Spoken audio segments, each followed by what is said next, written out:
오신 한 분 한 분을 주님의 사랑으로 환영합니다. 이제 우리 잠깐 기도하면서 오늘 예배를 시작하도록 하겠습니다. 할렐루야. 여호와의 종들아 찬양하라. 여호와의 이름을 찬양하라. 이제부터 영원까지 여호와의 이름을 찬송할지로다. 해 돋는 데서부터 해 지는 데까지 여호와의 이름이 찬양을 받으시리로다. 여호와는 모든 나라 위에 높으시며 그 영광은 하늘 위에 높으시도다. 하나님 참 감사합니다. 하나님의 영광을 찬양하기 위해 이곳에 모였습니다. 우리의 죽을 수밖에 없는 그런 삶을 건져주시고 이제 영원한 삶을 누리며 하나님 나라를 바라보면서 담대한 믿음으로 걷게 하시는 하나님, 하나님의 은혜가 감사해서 그 사랑을 찬양하기 위해서 이곳에 모였습니다. 하나님, 모인 모든 백성들 하나님 축복해 주시옵시고 하나님, 하나님의 영으로 그 영을 충만하게 채우시며 진리 가운데서 예배드릴 수 있도록, 그래서 하나님의 임재하심을 모두가 체험하고 감사할 수 있도록 하나님 역사해 주시옵소서. 감사합니다. 예수님의 이름으로 기도하옵나이다. 아멘. 우리 찬송가 55장 우리 하나님께 드리겠습니다.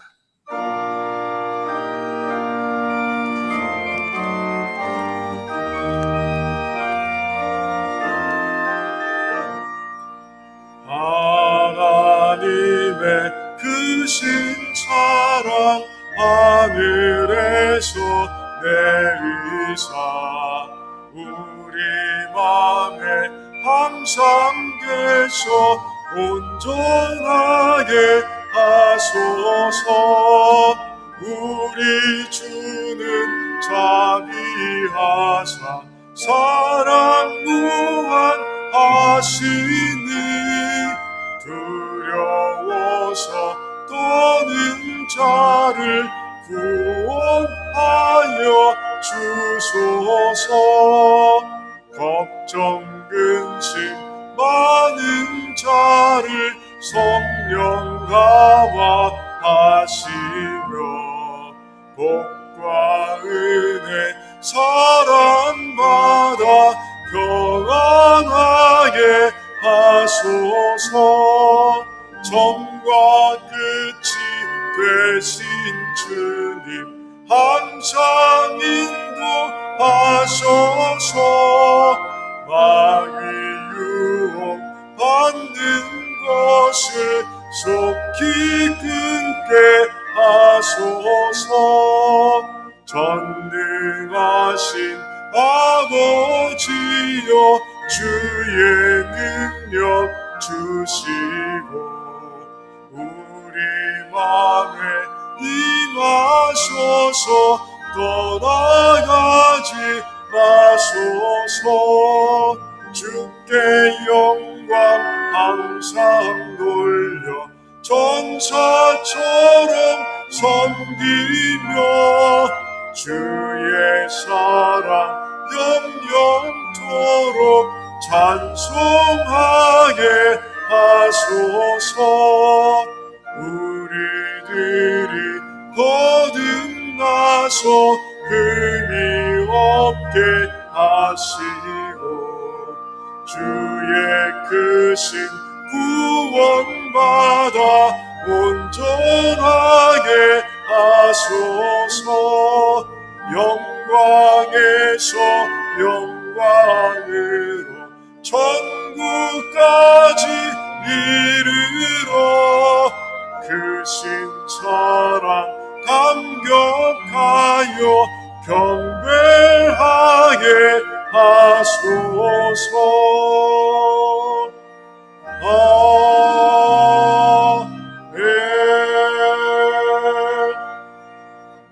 우리를 대표해서 우리 안수 집사님 기도해 주시겠습니다.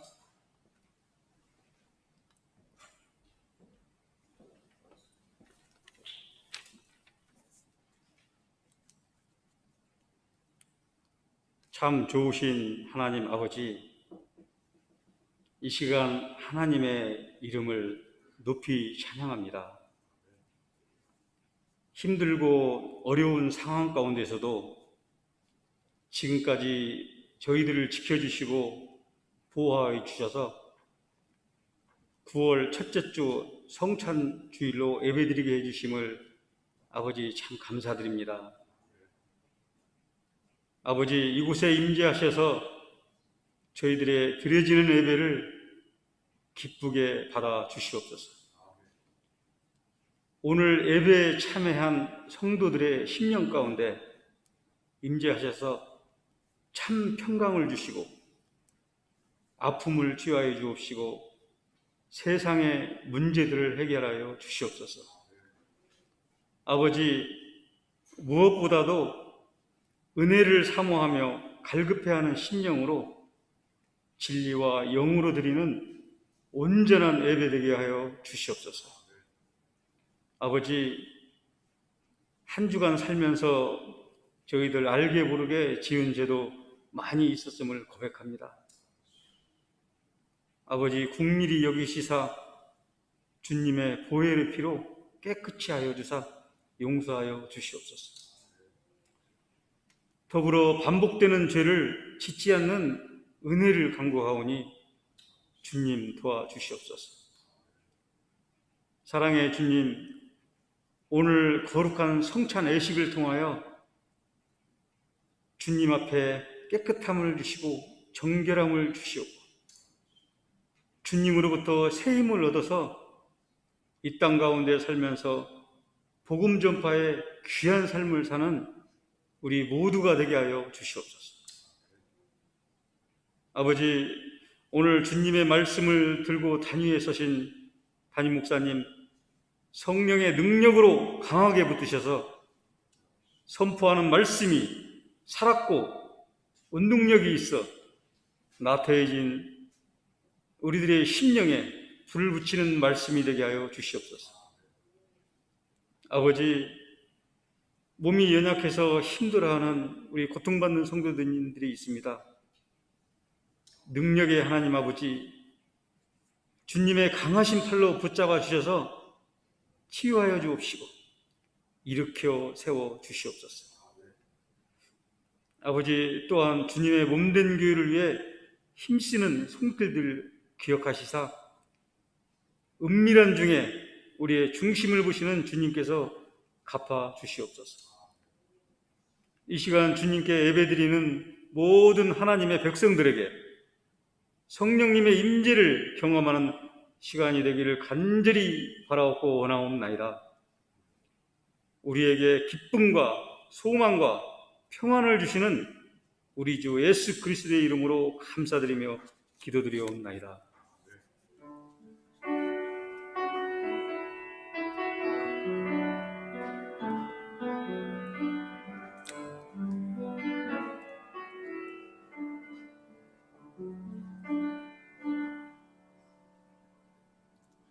우리 자리에서 일어나셔서 우리 같이 신앙 고백하겠습니다. 주는 그리스도시요 살아계신 하나님의 아들이십니다. 아멘. 우리 주변을 이렇게 돌아보면서 하나님께서 은혜 주십니다. 하나님께서 은혜 주십니다. 하나님께서 은혜 주십니다. 이렇게 인사 나누시기 바랍니다. 네, 자리에 앉으셔도 되겠습니다. 자, 오늘 말씀 볼까요? 사도행전 20장 말씀입니다. 7절에서 12절까지 말씀 우리 같이 교독하겠습니다. 7절에서 12절까지 말씀 같이 교독하겠습니다.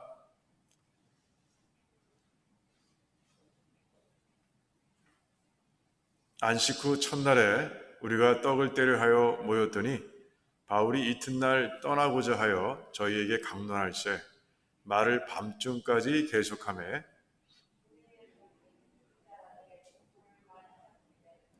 유두고라 하는 청년이 창에 걸터 앉았다가 깊이 졸더니 바울이 강론하기를 더 오래 하며 졸음을 이기지 못하여 3층 누에서 떨어지거늘 일으켜보니 죽었는지라.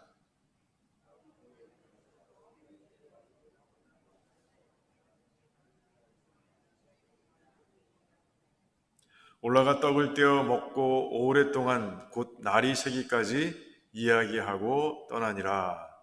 사람들이 살아난 아이를 데리고 와서 위로를 적지 않게 받았더라. 아멘. 아멘. 자, 기도하겠습니다. 하나님 감사합니다. 오늘도 생명의 말씀을 듣게 하시는 하나님 참 감사합니다.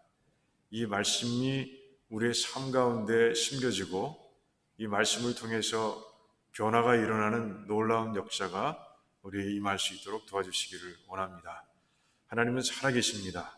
살아계신 하나님의 말씀을 통해서 우리가 빛과 소금이 되어 세상을 향해 정말 복음을 전하는 아름다운 백성들로 다 설 수 있도록 하나님 역사해 주시옵소서. 그저 불쌍한 종은 십자가 뒤에 감추어 주시고 성령 하나님께서 강하게 역사하시고 전하시는 그런 귀한 시간 되도록 주님 축복해 주시옵소서. 감사드리오며 예수님의 이름으로 기도하옵나이다. 아멘. 아멘. 자, 오늘 이제 홀수달이라 다시 이제 사도행전으로 돌아왔습니다. 자, 먼저 드로아하고 바울하고의 관계를 조금 더 이제 설명하고 그러면서 우리가 말씀을 봐야 될 것 같습니다. 바울과 드로아는요, 적지 않은 인연이 있는 그런 관계입니다. 그런 사이예요.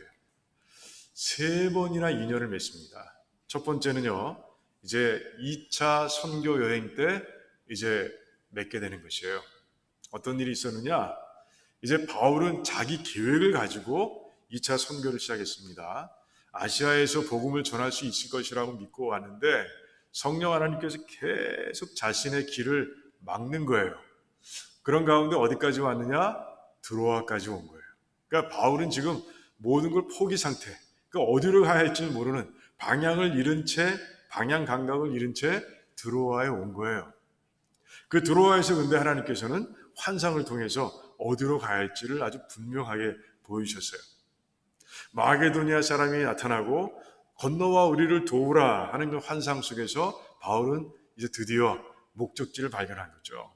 그래서 그는 바로 드로아에서 배를 타고 이제 마게도니아를 건너가서 빌립보, 데살로니가 그리고 베레아 이 지역을 다니면서 복음을 전하는 모습을 우리가 보게 됩니다.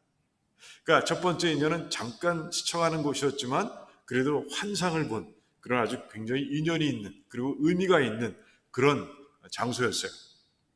자, 두 번째 인연은 언제 생기느냐? 그것은 바로 이제 에베소의 사역을 다 마치고 난 후였습니다. 그러니까 3차 선교죠. 그러니까 에베소 사역을 다 마치고 난 이후에 그때쯤 해서 바울은 계획을 세우는 거예요. 내가 이제 마게도니아와 아가야, 바로 고린도죠. 거기를 거쳐서 이제 안디옥으로, 그리고 안디옥을 거쳐서 예루살렘을 거쳐서 이제 로마로 가야 되겠다라는 계획을 세웁니다. 그리고 이제 계획을 세우고 실천하려고 하는데 제일 마음에 걸리는 교회가 있었어요. 마음에 걸리는 교회가 어디였을까요? 바로 고린도 교회였습니다. 고린도 교회. 그러니까 그는 에베소 사역을 하는 중에 고린도 교회가 무지하게 문제가 많다는 이야기를 듣고 고린도 전서라는 편지를 써서 보냅니다. 그리고 그 편지의 결과대로 잘 됐을까 하는 생각을 가지고 그 바쁜 과정 속에서 그 에베소에서 바쁘게 사역하는 중에서도 시간을 내서 고린도를 갑니다. 그런데 그 고린도 사람들은 어떻게 합니까? 바울의 사도권을 의심하면서 문전박대한 거예요. 거의 쫓겨나는 시태에서 바울은 다시 에베소로 돌아오는 거예요. 얼마나 마음이 상했을까? 그러면서 그는요, 눈물의 편지라고 하는 지금은 존재하지 않는 편지를 보내는 거예요. 그때가 언제냐? 에베소 사역이 다 맞춰져 갈 때쯤이었습니다. 그때 보낸 거예요. 자, 그 누구를 통해서 보냈어요? 디도를 통해서 보냈는데 이제 디도의 소식이 궁금한 거예요. 그래서 에베소 사역을 다 마친 후에 바울은 어디로 가느냐? 드로아로 가는 거예요. 드로아로 갑니다. 그 드로아로 간 이유, 목적이 뭐냐? 두 가지가 있었어요. 하나는 그 드로아의 복음을 전해야 되겠다라는 생각을 가지고 갔어요. 그러니까 처음에 환상을 보고 그곳에서 바로 마게도니아로 건너가면서 드로아에서 복음을 전하지 못했던 그 첫 번째 인연, 첫 번째 만남이 막 부담이 있었던 것 같습니다. 그런 가운데 이제 복음을 전하러 들어가러 갑니다. 그리고 두 번째 목적은 뭐냐? 디도를 만나기 위해서였어요. 그러니까 에베소에 그냥 머물러서 디도를 기다릴 수가 없는 거예요. 그 편지의 결과가 너무너무 궁금한 거예요. 그래서 그는 들어가러 간 거예요. 왜 들어가러 가느냐? 디도가 고린도에서 돌아오기 위해서 이제 꼭 거쳐야 하는 항구 도시가 바로 드로아인 거예요. 그래서 그 드로아로 가서 이제 기다리는데 디도가 오질 않습니다. 그런데 놀랍게도 이제 예수님께서 그 드로아의 복음 전도의 문을 확 열어주신 거예요. 자, 그런데 바울은요, 그곳에 오래 있지 못합니다. 심령이 고민에 빠져 있는 거예요. 왜 그렇습니까? 이 고린도 생각으로 꽉 차 있는 거예요. 그런 가운데 그는 복음을 찔끔 전하고 이제 드로아를 떠나서 이제 다음 디도를 만날 수 있는 장소 마게도냐로 가는 모습을 우리가 보게 되는 거예요. 복음은 전했지만 충분히 전하지 못했습니다. 찔끔 전하고 떠난 거예요. 그게 두 번째 인연이었어요. 그럼 세 번째 인연은 언제냐? 이제 그 마게도냐에서 디도를 만나고 그리고 고린도 교회가 회개했다는 얘기를 들었습니다. 그러고 나서 너무너무 일이 잘 풀려서 이제 마게도냐 지역을 거치고 그리고 일루리곤까지 올라가서 복음을 전하고 그리고 이제 고린도까지 와서 그 성도들을 살펴본 후에 그는요 거기서 로마서를 기록하고 이제 예루살렘으로 돌아올 계획을 세웁니다. 처음 계획은 어때요?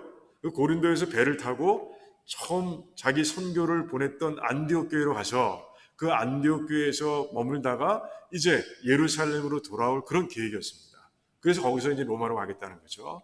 그런데 그 계획대로 됐어요? 계획대로 되지 않았습니다. 하나님께서 참 묘하게 신비한 방법을 통해서 이제 바울을 드로아로 다시 보내신 거예요. 그때까지 그 첫 번째 계획을 세울 때까지 이 바울의 이 머릿속에는요 드로아가 없었어요. 까맣게 잊어버린 거예요. 두 번째 인연을 맺고도 충분하게 복음을 전하지 못했음에도 불구하고 그래요. 바울의 머릿속에서는 드로아라는 단어가 싹 사라져버리고 만 거예요. 그런데 주님께서 이제 바울을 신비한 방법으로 이제 드로아로 보내주신 거예요. 그러니까 세 번째 만남이 이루어진 거죠. 자, 그 드로아에 간 바울은 깜짝 놀랐을 겁니다. 왜 그렇죠?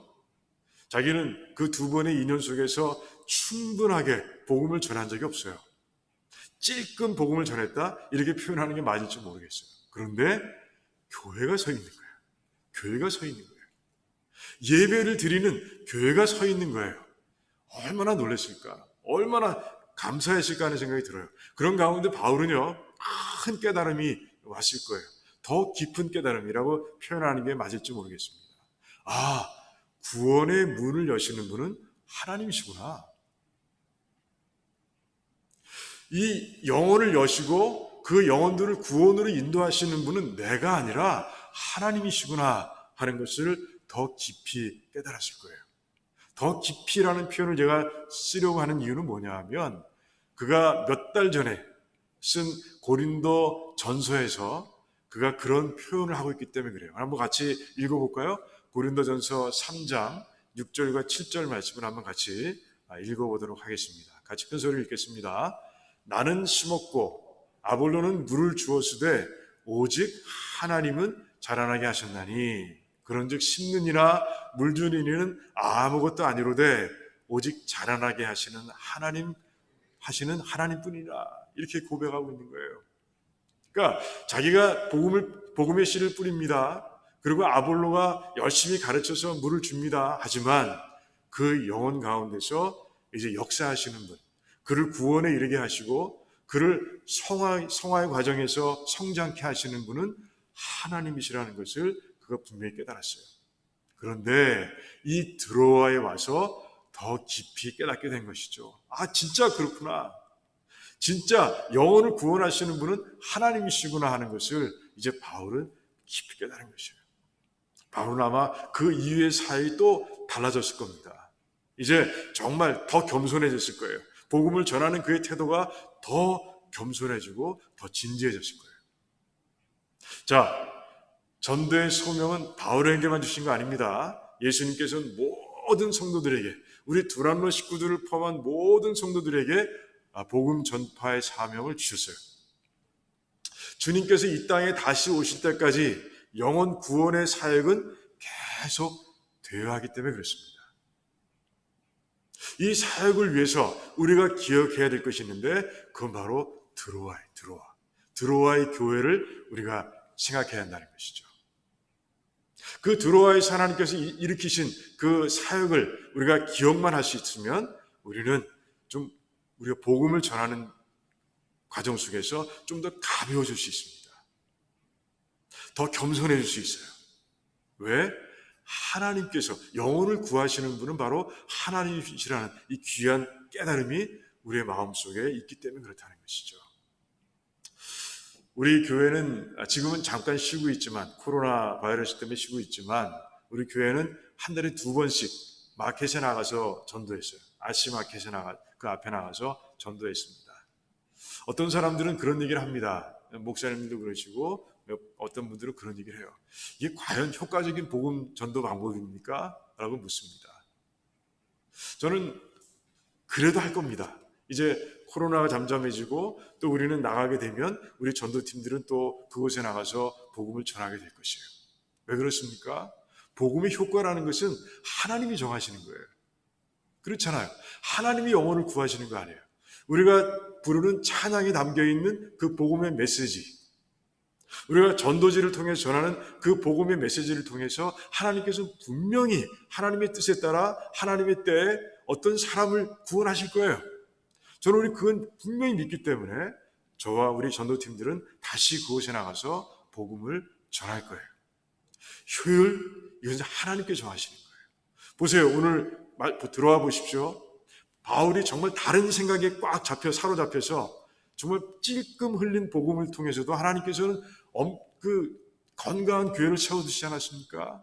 예배를 드리는 교회를 들어와 세워놓으신 거예요.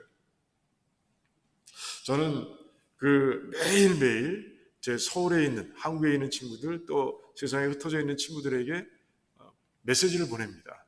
말씀 묵상을 보내는 거예요. 우리가 아침마다 받아보는 그 말씀 메시지예요. 그 메시지를 보내는 거예요. 하나님께서 역사하실 것을 믿기 때문에 그렇습니다. 큰 반응은 없어요. 큰 변화는 없습니다. 하지만 저는 끝까지 그 메시지를 그들에게 보낼 거예요. 그들이 어떤 아이들은 어떤 친구는 읽고 있을 거고 어떤 친구는 읽지 않을 수도 있습니다.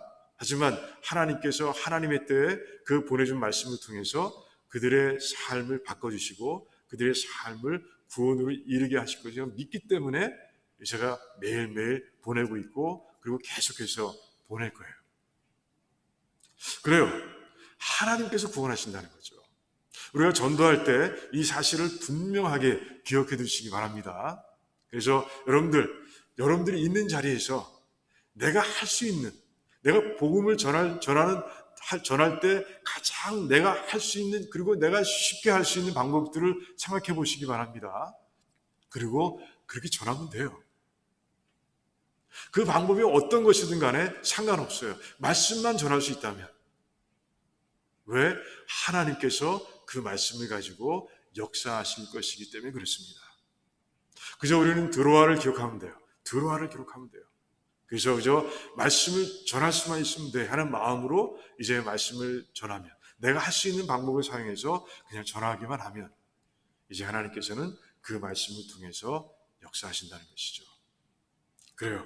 우리 두란노 식구들, 그래요. 이 분명한 사실을, 이 분명한 진리를 마음속에 심어두시기 바랍니다. 그리고 때를 얻든지 못 얻든지 내가 할 수 있는 방법을 통해서 말씀을 전하시기 바랍니다. 분명히 그러면 이 바울이 놀란 것처럼 뜻밖이잖아요. 자기는 찔끔 복음을 흘리고 하실 분인데 하나님께서 그 복음을 통해서 교회를 세워두셨어요. 그런 뜻밖의 기쁨, 정말 누군가 이제 나에게 와서, 여러분에게 와서 이제 당신이 전한 그 복음 때문에 제가 예수 그리스도를 믿고 천국을 소유한 자가 됐습니다.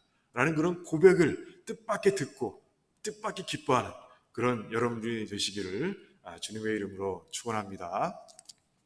자, 그런데 왜 교회가 세워졌는데 왜 하나님께서는 그 고린도에서 안디옥을 통해 예루살렘 그리고 로마로 가고자 했던 그 바울의 계획을 변경해서까지 드로아로 보내주신 걸까요? 왜 그러셨어요? 바로 그 내용이 또 오늘 말씀에 담겨 있는 거예요. 왜 그렇습니까? 그 조금 전한 그 복음을 통해서 교회는 세워졌지만 그 드로아 교회는 여전히 부족한 게 많은 거예요. 굉장히 중요한 것들이 지금 모자란 상태로 교회가 세워져 가고 있는 거예요. 그래서 하나님께서는 이 바울을 신비한 방법으로 드로아까지 이제 인도에 가신 거예요. 그 두 가지가 오늘 말씀에 담겨 있는데 그 두 가지를 찾는 과정 속에서 우리가 우리의 믿음을 한번 스스로 점검해보고 나는 완전하게 갖춰져 있는지, 나는 그 두 가지를 깨닫고 있는지, 그래서 그 두 가지를 채우기 위해서 노력하고 있는지, 우리 교회는 어떤지 한번 점검하면서 우리 말씀을 나누는 시간 갖도록 하겠습니다. 첫 번째 우리 일어난 그 하나님께서 채우고자 하시는 한 가지를 한번 보겠습니다. 그것은 오늘 말씀 7절과 9절과 11절을 통해서 우리가 알 수 있어요. 7절에 보니까 강론할세 이렇게 되어 있습니다. 9절에 보니까 강론하기를 더 오래 하매 이렇게 되어 있습니다. 11절에 보니까 날이 새기까지 이야기하고 이렇게 되어 있습니다. 뭐예요? 바로 바울을 통해서 하나님의 말씀을 이 백성들에게 채워주신 거예요. 오늘 이 말씀을 통해서 우리는 한번 이렇게 그들의 예배 장면을 생각해 볼 수 있어요. 지금 이들은 예배를 드리고 있습니다. 자, 예배라는 것은 어떻게 알 수 있습니까? 7절에 보니까 안식 후 첫날에 라고 있습니다. 안식 후 첫날은 언제예요? 지금 주일을 얘기하는 거예요. 떡을 떼기 위해서라고 되어 있습니다. 떡을 뗀다는 건 뭐예요? 주님의 십자가 사건을 기억하면서 하는 성찬식, 오늘 성찬식을 행할 텐데 그 성찬식을 얘기하는 거예요. 그러니까 지금 이들은 예배를 위해서 모인 거예요. 그런데 8절에 보니까 등불을 켜놨다라고 되어 있습니다. 저녁에 모인 거예요. 왜? 주일도 그때는 노는 날이 아니야. 그러니까 아침부터 저녁까지 일하고 그리고 이제 저녁에 모여서 그들은 예배를 드리고 있는 거예요. 자, 이제 그 앞에 부분이 다 끝나고 예배의 앞부분이 끝나고 바울이 이제 앞에 나온 거예요. 섰는지 앉았는지 모르겠지만 아마 앉아서 하지 않았을까 하는 생각이 듭니다. 왜? 밤을 새워 말씀을 전했기 때문에. 그런데 이 강론이라는 단어가 재미있습니다. 강론이라는 단어는요, 오늘날처럼 제가 하는 것처럼 이 설교하는 그런 게 아니에요. 이 강론이라는 헬라어 단어에서 나온 영어 단어가 있는데 그게 바로 다이얼로그예요. 다이얼로그. 그러니까 대화, 토론 이런 뜻이죠. 그러니까 하나님의 말씀, 그러니까 한 주제를 가르침에 있어서 대화와 토론의 방식을 사용하는 그런 것을 강론이라고 얘기합니다.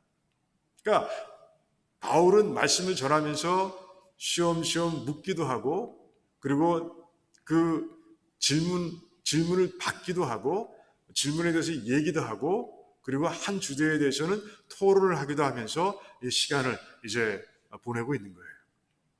자, 그런데 놀라운 것은요, 바울이 몇 개월 전에 로마에다가 편지를 썼습니다. 로마 교회가 어떤 교회죠? 로마 교회가 바울을 통해서 세워진 교회도 아닙니다. 그렇다고 누군가 사도가 가서 세운 그런 교회라는 기록도 없어요. 로마 교회는 드로아와 비슷해요. 그러니까 오순절 절기를 지키기 위해서 왔던 그 로마에 사는 유대인들이 베드로가 전한 설교를 통해서 이제 예수 그리스도를 믿게 되고 그 믿음을 가지고 가서 로마에서 세운 교회가 바로 로마 교회인 거예요. 그러니까 드로아와 비슷한 거예요. 뭔가 누군가가 체계적으로 가르쳐주고 한 적이 없어요. 그래서 이제 바울은 로마서를 기록함에 있어가지고 이제 그리스도, 그러니까 기독교의 진리, 기독교의 기본적인 교리 이런 것들을 자세하게 써서 보내고 있는 것을 우리가 보게 됩니다. 로마서 그런 것이 아닙니까? 1장부터 8장까지는 예수님께서 우리에게 주신 구원이 무엇인가? 그리고 9장부터 11장까지는 그럼 유대인들에게 구원이 어떻게 의미를 갖게 되는가? 그리고 12장부터 마지막 장까지는 이제 그러면 구원받은 백성은 어떻게 살아야 되느냐? 이렇게 아주 자세하게 이제 그 기독교 진리를 담아서 그렇게 보내고 있는 모습을 보는 거예요. 그러니까 드로아에서 이제 그들의 부족한 말씀을 채우기에 가장 적합한 자가 누구냐? 바울이었던 거예요. 이미 로마서 썼어요. 그런 배경으로. 그래서 아마가 아니라 하나님께서는 확실하게 바울밖에 없다라고 생각하시고 바울을 드로아로 데려가신 거죠. 그리고 그곳에서 바울을 깨달았을 거예요. 하나님께서 자기를 왜 이곳에 보내주는지를 깨달았을 거예요. 왜? 6일 동안 지내봤잖아요. 6일 동안 그 드로아 성도들과 함께 이제 지내면서 그 영적인 부분들을 점검해 왔을 거예요. 말씀이 부족하구나. 교리가 부족하구나. 말씀의 진리가 부족하구나 하는 걸 분명히 알았을 겁니다. 그런 가운데 그는 로마서를 다시 강론하실 겁니다. 그런 가운데 이제 그들의 마음속에, 그들의 삶 가운데, 그들의 머리에, 가슴에 이제 하나님의 말씀이 차곡차곡 쌓이는 것이죠. 예수님께서 이 땅에 오신 이유가 바로 이런 것이었구나. 내가 바울의 복음을 통해서 구원을 받았는데 그 구원의 의미라는 게 이런 것이었구나. 교회는 이렇게 세워져야 되는 것이구나. 하나님은 이런 분이시구나. 하나님의 사랑은 정말 그래서 끊을 수가 없는 거구나. 우리와 하나님의 그 사랑은 끊어지지 않는 거구나. 이렇게 살아야 되구나. 이런 깨달음 속에서 정말 그들은 열심히 들었던 것 같습니다. 열심히 질문하고, 열심히 듣고, 열심히 토론하고, 우리가 지금까지 살아왔던 이 방식은 이런 거였는데, 그럼 어떻게 살아야 되는, 이런 토론과 질문 가운데서 시간이 지나가는 가운데 어떻게 됐다고요? 밤중, 미드나잇까지 이어지고, 그리고 그래도 끊어지지 않고, 언제까지? 11장을 보니까 밤새워, 아침까지 그 이야기, 강론이 계속되었다고 이렇게 얘기하고 있는 거예요. 물론 중간에 유두고의 사건과 성찬식으로 인해 잠깐 중단되긴 했지만 아무튼 그 온 시간을 들여서 그렇게 말씀을 나누고 있는 바울과 드로아 교인들을 우리가 그려볼 수가 있는 것이에요. 자, 하나님께서는 이 말씀을 통해서, 이 장면을 통해서 우리에게 굉장히 중요한 교훈을 우리에게 주고 계신 거예요. 무엇입니까? 교회가 건강하게 세워지기 위해서는 말씀으로 충만해야 한다는 것이죠. 말씀으로 충만하지 않으면 교회가 건강하게 세워질 수 없는 거예요. 하나님 그래서 바울을 그곳으로 보내셨고 그런 가운데 드로아 백성들을 말씀으로 채워주신 것이죠. 바울은요, 후에 자기의 아들과 같은 그리고 제자이기도 한 디모데에게 편지를 써서 이제 교회 사역에 필요한, 그러니까 교회 리더로서 교회 사역에 필요한 그 모든 것들을 가르치는 그런 모습을 보게 됩니다. 그게 디모데 전후서죠. 그 디모데 후서에 보면 말씀을 굉장히 강조하고 있는 모습을 보게 됩니다. 아마 이런 경험들, 다른 경험도 있겠지만 이러한저런 경험 속에서 특별히 드로아의 경험을 통해서 아마 바울은 정말 말씀이 얼마나 중요한지를 깨달았을 거예요. 이제 디모데 후서 3장 16절과 17절에서 이렇게 얘기하고 있습니다. 같이 한번 읽어보겠습니다. 모든 성경은 하나님의 감동으로 된 것으로 교훈과 책망과 바르게 함과 의로 교육하기에 유익하니 이는 하나님의 사람으로 온전케 하며 모든 선한 일을 행하기에 온전케 하려 함이니라. 아멘. 그 깨달음이죠. 드로아에 하나님께서 왜 보내셨는지를 깨달은 그 깨달음을 지금 옮기고 있는 거예요. 그래요. 이 교인들은 말씀이 없으면 변하지 않는 거예요. 말씀이 들어와야 변하는 것이에요. 그리고 변해야 교회를 위해서, 하나님의 영광을 위해서 섬기는 거예요. 섬기는 자로 서는 거예요. 그걸 깨달은 바울은요, 디모데에게 이제 말씀이 얼마나 중요한지를 이렇게 알려주고 있는 거예요. 우리 두란노의 식구들은 다 말씀의 사람들이 되시기를 주님의 이름으로 축원합니다. 말씀의 사람이 되기 위해서는요, 말씀과 사랑에 빠져야 돼요. 말씀과 사랑에 빠진 사람들의 삶 가운데 나타나는 징후들이 몇 가지가 있습니다. 그것은요, 말씀을 읽고 듣고 묵상하고 실천함에 있어서 너무 기쁜 거야, 그 일들이. 너무 말씀이 단 거예요. 그게 바로 말씀과 사랑에 빠진 사람들의 삶 가운데서 일어나는 현상입니다. 그리고 자신의 삶을 살아감에 있어서 그 모든 기준을 말씀으로 삼는 거예요. 그게 바로 말씀과 사랑에 빠진 자들의 삶 가운데 나타나는 현상들이라는 것이죠. 우리 두란노의 식구들의 삶 속에서는 그러한 현상들로 가득하길 원합니다. 그리고 우리 교회는 또 그런 말씀의 사람들로 가득함으로 인해서 정말 든든하고 강건하게 주님 오시는 날까지 그렇게 건강하게 세워지는 교회가 되기를 주님의 이름으로 축원합니다. 아멘 소리가 적네요. 그래요. 자, 두 번째 이 바울을 통해 하나님께서 드로아 교회에 채워주신 것은 아주 좀 분명하죠. 두 번째 사건은 뭐예요? 여기 딱 눈에 뜨이는 사건은 뭡니까? 바로 유두고 사건이죠. 죽었던 유두고 청년을 살려주심으로 인해서 이제 그곳에 필요한 것을 채우시는 하나님의 손길을 우리가 보게 되는 거예요. 유두고는 어떤 청년이었습니까? 여기 잘 나와 있지는 않지만 성경학자들은 이제 많은 그러니까 그 당시의 문서들을 다 연구하고 그런 끝에 그 이름을 통해서 이 직업을 알 수 있다고 이야기합니다. 그 직업이 바로 노예인 거예요. 노예. 그러니까 그날도 아침부터 저녁까지 힘든 노동을 다 마치고 그리고 예배의 자리에 나온 거예요. 그러니까 이 유두고라는 청년은 굉장히 기특한 청년이에요. 예배를 사랑하는 청년인 거예요. 그런데 오늘은 좀 예배 분위기가 다른 거예요. 손님으로 온 바울을 통해서 이제 강론이 시작되는데 그 강론이 평소와 같지 않은 거예요.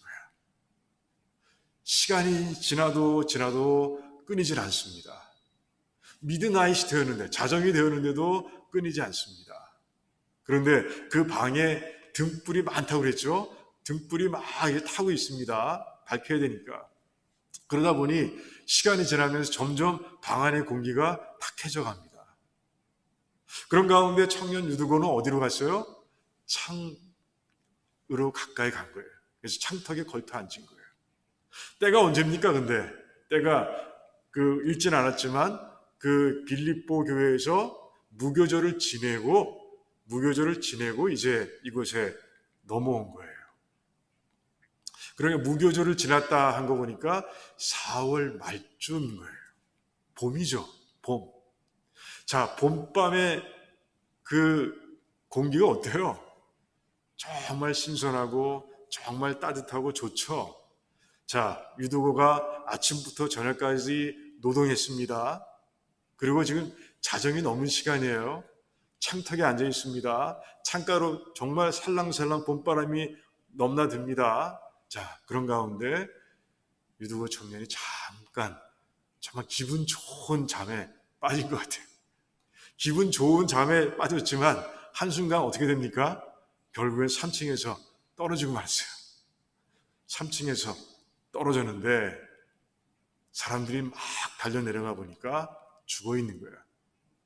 자, 오늘 이 말씀을 기록하고 있는 사람이 누구예요? 누가입니다. 그리고 이 순간, 이 3차 여행을 끝내고 이제 드로아에 오는 그 순간부터 누가가 같이 동참했습니다. 누가는 의사예요. 근데 의사가 죽었다 그러면 죽은 거야. 누가가 지금 기록하고 있는 거예요. 죽었습니다. 그런데 바울이요, 빨리 내려가서 자기의 몸을 그 몸 위에 눕히는 거예요. 그러니까 아는 거죠. 끌어안은 거죠. 위에 이렇게 누운 거예요. 그렇게 기도했던 것 같습니다. 그러고 나서 바울이 모든 사람들에게 합니다. 아, 숨이 있다. 살아났다. 유도가 살아있어. 라고 이렇게 얘기하는 것이에요. 그때 이 드로아 사람들의 마음속에 어떤 생각들이 오갔을까요? 어떤 감정들이 막 일어났을까요? 감사한 것도 있었을 거고요. 바울이 전한 바울이 밤새 전한 그 말씀이 다 진리라는 그런 깨달음 가운데서 정말 이 우리 교회를 나를 구원하시고 이 교회를 세우신 하나님이 분명히 살아계시다는 것. 그리고 하나님은 정말 전지하시고 전능하시다는 것. 그리고 그 하나님께서 우리를 정말 사랑하신다는 것. 그걸 막 넘치게 깨달으실 거예요. 막 벅차게 깨달으실 겁니다. 자, 그러고 나서 어떤 일이 일어납니까? 성찬이 거행된 거예요. 바울은 참 멋진 사람이에요. 자, 이때가 성찬을 해야 될 때이구나 하는 것을 깨달은 거예요. 자, 떡을 나누면서 주님의 피를 상징하는 그 포도주를 나누면서 그 백성들의 마음이 어땠을까요? 정말 감사했을 거예요. 정말 감사에 넘쳤을 겁니다. 감동 가운데서 그들은 성찬을 드렸을 겁니다. 죽었던 자가 하나님을 통해서 일어났습니다. 그걸 지금 방금 체험하고 와서 지금 하나님 앞에서 지금 드리는 성찬이에요. 그러니 얼마나 그건 상상할 수도 없겠죠. 우리도 그런 성찬을 드려야 되는데 오늘 정말 좀 놀라웠을 거예요. 막 모든 사람들이 그 감동을 느꼈을 거예요. 막 영적인 체험을 하면서 이제 그 성찬을 했을 겁니다. 받았을 겁니다. 그래요. 자, 우리가 이제 생각해 봅니다. 자, 부족했던 게 뭐예요? 드로아 교회에 뭐가 부족했던 거예요? 두 번째 부족했던 것? 그것은 바로 하나님을 향한 실질적인 체험이라는 것이죠. 체험의 신앙. 그들은 바울이 전한 그 찔끔 흘린 복음에 의해서 구원은 받았습니다. 하지만 그 이후 이제 1년 정도 된 시간 동안에 정말 하나님을 진짜 실감나게 체험한 그런 기회는 별로 없었을 거예요. 하나님께서는 그 체험을 정말 놀라운 모습으로 그들에게 경험하게 하신 것이죠. 왜 체험의 신앙이 중요합니까? 체험의 신앙이 중요한 것은요, 체험이 없는 신앙은 흔들리기 쉽기 때문에 그렇습니다. 이 머리에만 있는 신앙으로는요, 우리는 이 험한 세상, 이 광야와 같은 삶을 제대로, 정말 하나님의 백성으로 제대로 살아갈 수가 없는 거예요. 오늘 새벽 말씀을 전하면서도 저는 knowing God와 knowing about God에 대해서 전했어요. knowing about God가 뭐예요? 그것은 누군가가 전해준 그 지식을 통해서 하나님이 어떤 분이신지를 알고, 그리고 남에게 전할 때는 하나님은 이러신 분이래 라고 설명하는 그런 모습, 그게 바로 knowing about God의 삶이에요. 하나님은 그런 분이시래, 이렇게 전할 수밖에 없는 거예요. 왜? 체험이 없으니까. 직접 체험했어야 하나님이 이러신 분이야 라고 얘기할 수 있을 거 아니에요? 그게 바로 knowing about God의 삶인 거예요. 하나님 말씀을 읽었어요. 근데 말씀을 통해서 하나님 만나지 못했어. 기도는 드립니다. 그런데 내가 기도할 것만 쏟아놓고 그냥 끝나는 것이에요. 매번. 하나님께 영광을 돌리며 살아가야 된다고 우리가 믿고 있지만, 그래, 어떤 사람들은 그냥 살아가는 거예요. 그러다 보니 삶 속에서 체험이 없는 거예요. 체험이 없으면 흔들리는 거예요. 체험이 없으면 시험과 유혹이 있을 때 넘어지고 쓰러지고 마는 거예요. 그래서 우리는 knowing about God의 삶을 살아가야 되는 거죠. experiencing God, God를 체험하는, 하나님을 체험하는 삶을 살아야 한다는 것이죠. 그 삶은 어떻게 이루어집니까? 그래요. 그렇습니다. 정말 오늘처럼 예배를 드리는 가운데, 진짜 예배를 드리는 가운데 우리는 하나님의 임재하심을 체험할 수 있는 거예요. 지금 이들이 드린 예배는요, 정말 신령과 진정의 예배였어요. 하나님 말씀이 전해지고 달아서 그것을 끊을 수가 없어서 새벽까지 이어서 예배를 드린 그런 사람들이었어요. 말씀도 마찬가지입니다. 말씀이 하나님이심을 믿고 우리가 말씀을 읽고 묵상하고 실천할 때 우리는 말씀을 통해서 분명하게 하나님을 체험할 수 있게 되는 거예요. 막 말씀하시는, 깨닫게 하시는 하나님.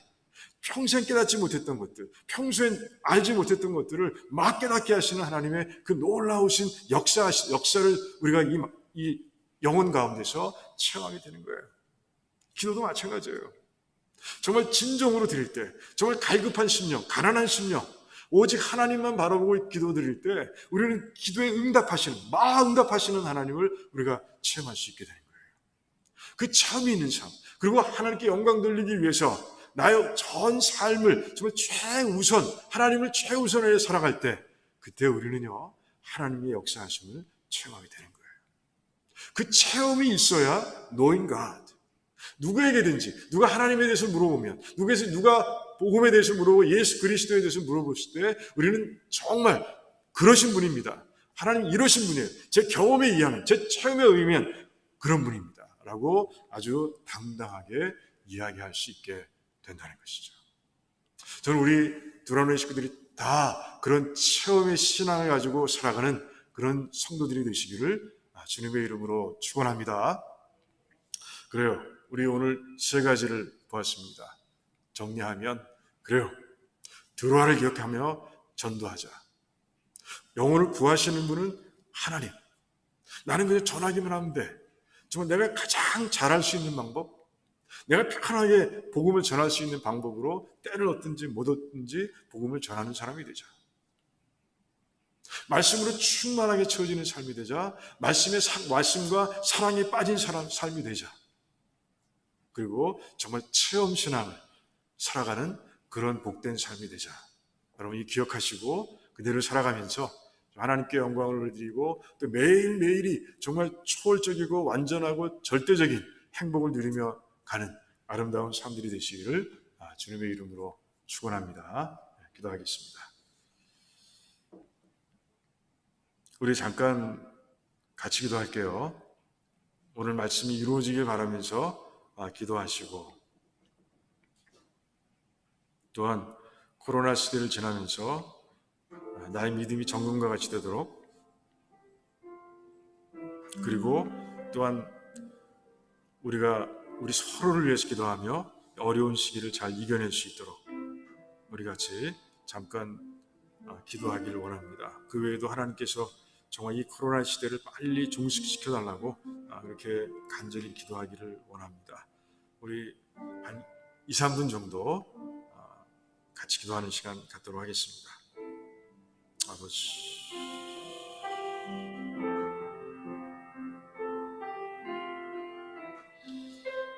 아버지요, 받으시옵소서.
할렐루야. 하나님 참 감사합니다. 하나님, 우리가 하나님 바라보며 기도한 모든 기도의 제목들을 하나님께서 이루실 줄을 믿습니다. 또 아버지, 이제 성찬식을 거행합니다. 참 오래간만에 3월에 드리고 이제 9월에 들어와서 성찬식을 우리가 거행합니다. 하나님, 성찬식을 통해 우리가 누리는 감격이 들어와 교인들의 감격과 같을 수 있도록 하나님 역사해 주시옵소서. 십자가에서 이루신 주님의 놀라우신 역사, 그 피를 통해서 우리를 죄에서 구원하시고 이제 우리가 하나님의 백성, 하나님의 자녀로 삼아주신 그 놀라운 사건과 또 주님의 몸을 통해서 이제 우리 주님과 하나 되어서 이제 마지막 부활의 때 우리가 부활할 것을 믿는 부활의 신앙을 우리에게 주신 것, 이 모든 것을 기억하면서 이것이 진짜인 것을 믿음으로 고백하면서 하나님, 그렇게 성찬을 행하는 가운데 하나님, 정말 주님의 임재하심과 주님의 사랑을 넘치게 체험하는 그런 성찬이 될 수 있도록 도와주시옵소서. 하나님 감사합니다. 모든 말씀 예수님의 이름으로 기도하옵나이다. 아멘. 네, 오늘은 성찬을 아직 뚜껑을 안 벗기셨네요. 오늘은 성찬을 좀 특별한 방법으로 하겠습니다. 온라인 예배를 드리고 있는 그런 과정이기 때문에 먼저 우리가 떡과 잔을 자신의 자리로 가져가는 시간을 먼저 가질 거예요. 여러분들 복도를 보면 테이프로 줄을 만들어 놨어요. 선을 그어 놨습니다. 그 정도 거리를 다 띄우셔야 합니다. 나오실 땐 띄우셔야 되고요. 그리고 앞자리부터 나오셔서 성찬할 떡과 포도주를 가지고 제가 보기에 오른쪽에 앉으신 분들은 오른쪽으로 내려가시면 되고요. 아니면 이게 불편하시면 왼쪽으로 가셔도 됩니다. 그래서 자기로 돌아가셔서 앉아 계시면 되겠습니다. 다 받으신 후에 성찬을 시작하도록 하겠습니다. 그리고 나오실 때는 마스크를 다 쓰시고요. 오늘 그래서 우리 안수 집사님이, 장로님이 이거 안 들고 계신 거예요. 접촉하지 않기 위해서. 나오실 때 나오셔서 옆에 세정제를 놔뒀으니까 손 씻고, 반드시 손을 씻고, 그리고 포도주를 그리고 떡을 가져가시기 바랍니다. 그리고 이게 제가 벗겨봤는데 굉장히 단단하게 실링이 돼 있어요. 단단하게.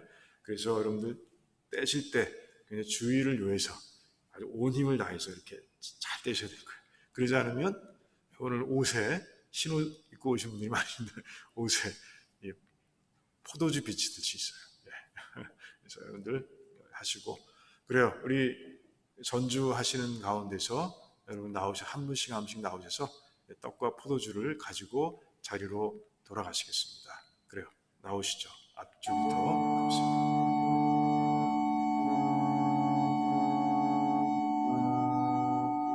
나오셔서 선을 지키시면 돼요. 선만 지키시면 됩니다.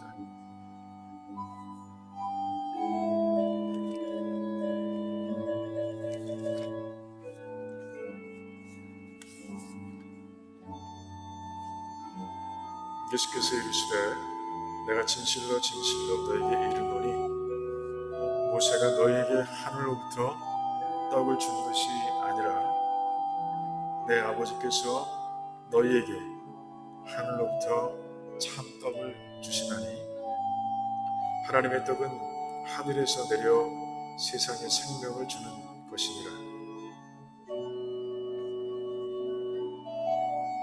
진실로 진실로 너에게 이르노니 믿는 자는 영생을 가졌나니 내가 곧 생명의 떡이니라.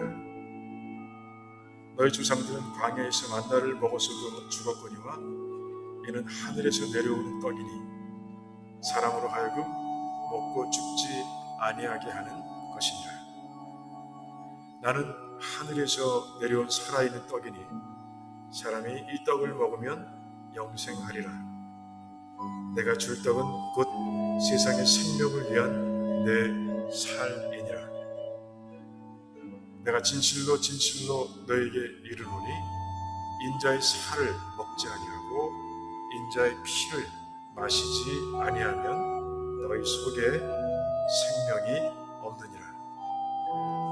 내 살을 먹고 내 피를 마시는 자는 영생을 가졌고 마지막 날에 내가 그를 다시 살리리니 내 살은 참된 양식이요 내 피는 참된 음료로다. 내 살을 먹고 내 피를 마시는 자는 내 안에 거하고 나도 그의 안에 거하나니 살아계신 아버지께서 나를 보내심에 내가 아버지로 말미암아 사는 것 같이 나를 먹는 그 사람도 나로 말미암아 살리라. 이것은 하늘에서 내려온 떡이니 조상들이 먹고도 죽은 그것과 같지 아니하여 이 떡을 먹는 자는 영원히 살리라. 그래요. 떡을 잔을 받아서 자리로 가신 분들, 받고 있는 분들 좀 성찬의 의미를 깊이 생각하면서 이 성찬에 임하시길 바랍니다. 우리에게 생명을 주시기 위해서 예수님께서는 십자가에서 생명을 내어주셨습니다. 피를 흘리셨고요. 그리고 살이 찢기셨어요. 그 살과 피가 우리에게 영원한 생명이 되었습니다. 감사함이 있어야 되고 감동이 있어야 합니다.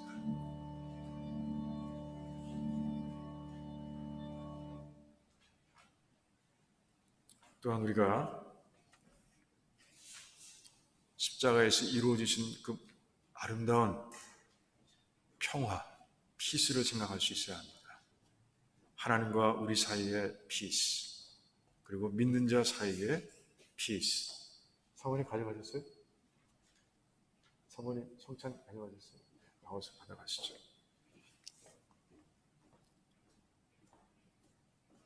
그래서 우리 하나님께서 주신 이 피스를 평생 지키고 유지하고 누리고 감사하는 그런 성도가 될 수 있도록 또 결단하는 시간이 되도록 이 성찬을 행하시기 바랍니다. 자, 이제 성찬 거행하겠습니다. 주님께서 잡히시던 밤 주님은 제자들과 함께 마지막 유월절 만찬을 나누셨습니다. 주님께서는 떡을 가지사 축사하시고 떼어 제자들에게 나눠주시면서 말씀하셨습니다. 이것은 너희를 위하는 내 몸이니 받아 먹으라. 맨 위에 떡 있죠? 지금 드세요.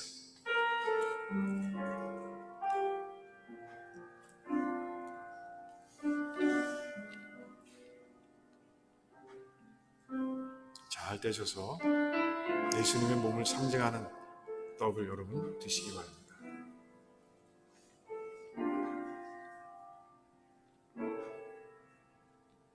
다 드셨습니까? 주님은 식후에 잔을 가지시고 제자들에게 나눠주시며 말씀하셨습니다. 이 잔은 내 피로 세운 새 언약이니 이것을 행하여 마실 때마다 나를 기념하라. 드세요. 지금 드시기 바랍니다.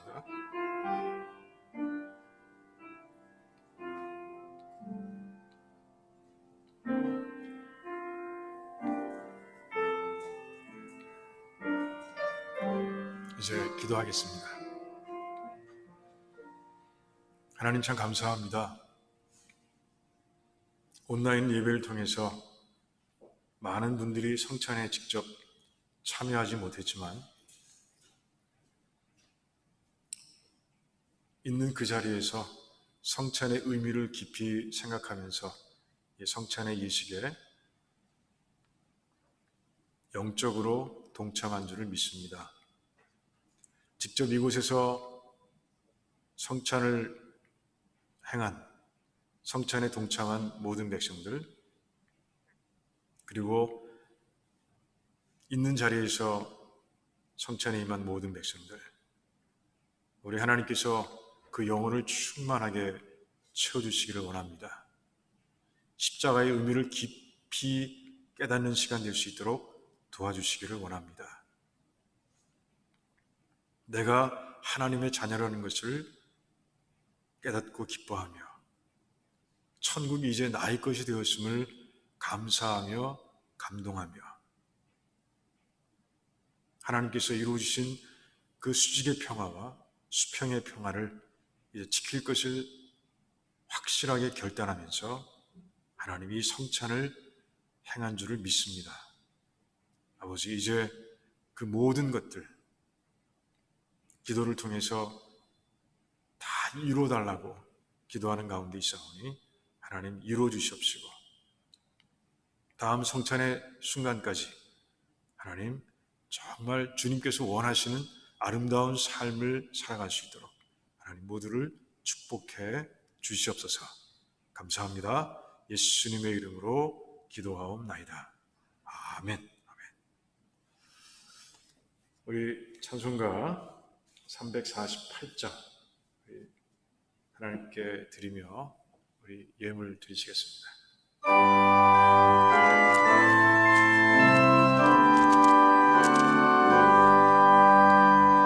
나의 생명 드리니 주여 받아 주소서. 세상 살아갈 동안 찬송하게 하소서. 손과 발을 들이니 주여 받아 주소서. 주의 일을 위하여 민첩하게 하소서. 나의 음성 들으니 주여 받아 주소서. 주의 진리 말씀만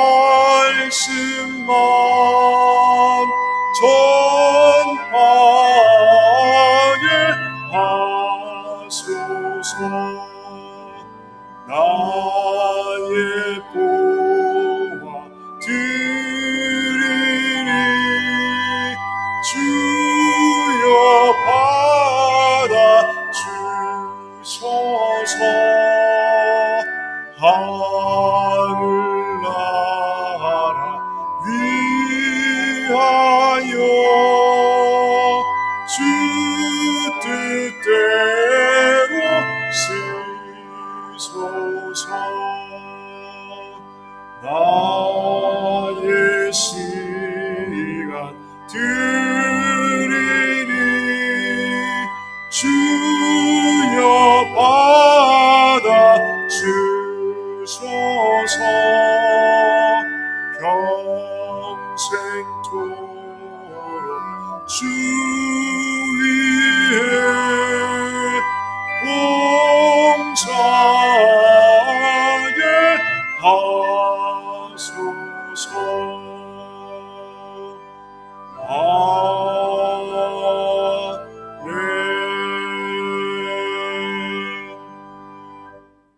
할렐루야. 하나님 감사합니다.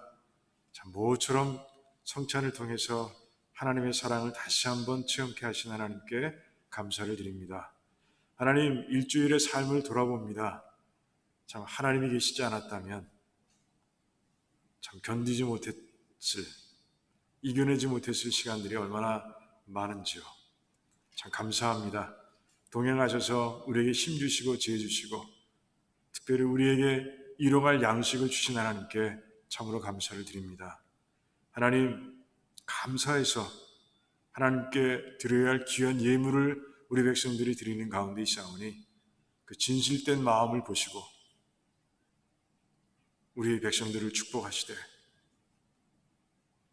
영혼이 잘 되고 범사가 잘 되며 강건할 수 있도록 하나님 그렇게 축복해 주시기를 원합니다.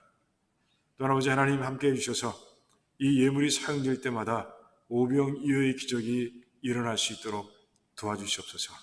그래서 아버지 정말 세운 계획들을 잘 이루며 우리 하나님께 온전한 영광을 올려드릴 수 있도록 하나님 축복해 주시옵소서. 감사드리오며 예수님의 이름으로 기도하옵나이다. 아멘.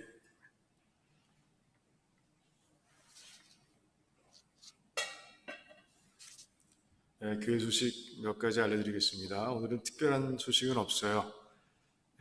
오늘은 성찬하면서 EM까지 다 같이 성찬해서 너무 기쁘고 감사하네요.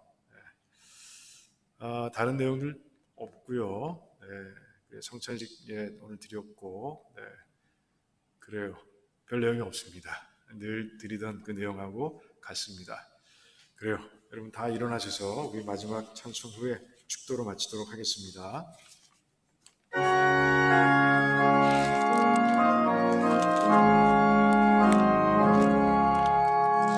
예수가 거느리시니 즐겁고 평안하구나. 주야의 자고 깨는 곳 예수가 거느리시네.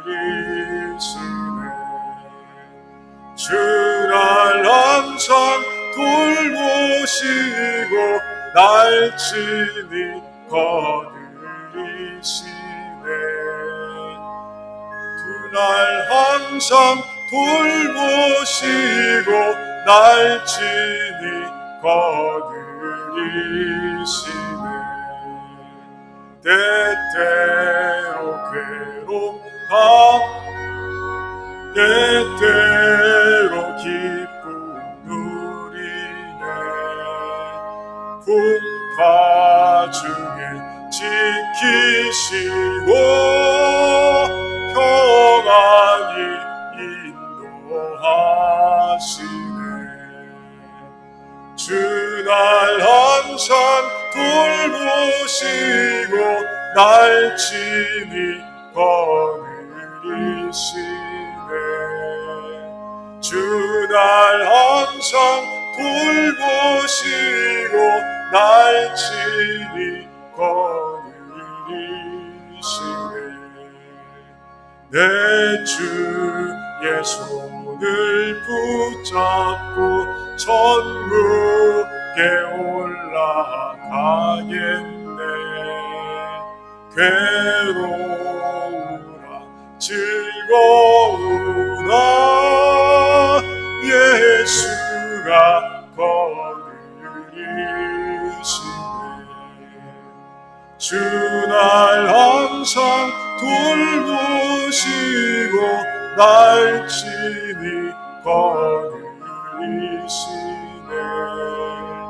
주날 항상 돌보시고 날친히 거느리시네. 이 세상 이별할 때에 마귀의 권세 이기네. 천국에 가는 그 길도 예수가 거느리시네. 주날 항상 돌보시고 날친히 거느리시네. 주날 항상 돌보시고 날친히 거느리시네.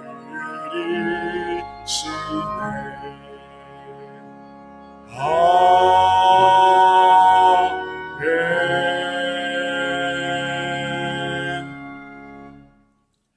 이제는 우리 주 예수 그리스도의 무한하신 은혜와 하나님 아버지의 그 끝을 알 수 없는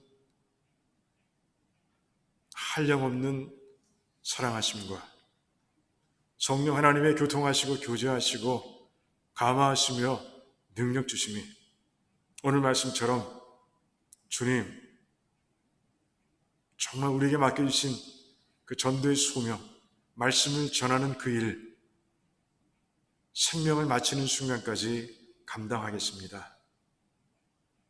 이제 말씀으로 충만하게 채워진 내가 되고 또 우리가 되어서 우리 두란노 침례교회가 건강하게 말씀 위에 세워지는 그런 믿음의 공동체가 되기를 원합니다. 떠나보지 체험의 신앙을 살아가는 가운데 또한 그런 성도들로 꽉 찬 가운데 두란노 침례교회가 흔들림이 없이 그렇게 세워져가는 아름다운 교회가 되기를 원합니다. 라고 결단하고 고백하는 우리 모든 백성들의 삶과 가정과 자녀들과 하시는 일들 위에와 주님께서 핏값으로 사신 두란노 침례교회와 Faith Lutheran Church와 이 땅에 세워진 모든 교회들과 선교지와 선교 재능들 위해 또한 환난 가운데서도 오직 하나님만 바라보며 가난한 심령으로 기도하고 있는 백성들, 그 믿음으로 승리할 것을 확신하고 있는 고난 중에 있는 모든 성도님들과 출타 중에 있는 백성들, 또한 코로나 바이러스로 힘들어하는 어려움을 겪고 있는 모든 백성들 위해 지금으로부터 영원토록 함께 하시기를 간절히 축원하옵나이다. 아멘.